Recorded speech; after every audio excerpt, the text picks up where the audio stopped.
In this tutorial, we will show you how to link an IoF ID. There are two ways to do this: with a mobile device or with a hand scanner. With the mobile device. With this type of linking, you are not bound to a specific location. Open the IoF app on your mobile device and log in to your IoF account.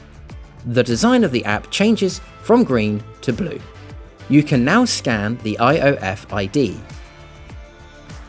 The selection of buildings appears. When you select a building, you can see individual elements. Click on the element that you want to link with the IoF ID. You can also add data if necessary.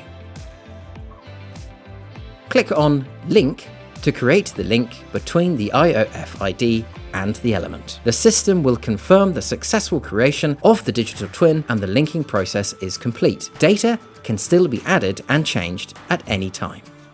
In fabrication with the scanner.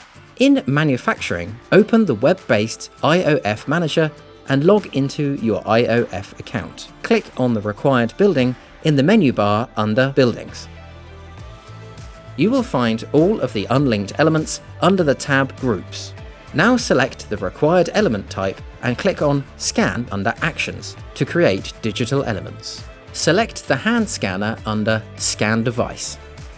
You can now scan an IoF ID with the hand scanner. Confirm that the IoF ID has been scanned. Now click on Create Element and confirm the successful linking.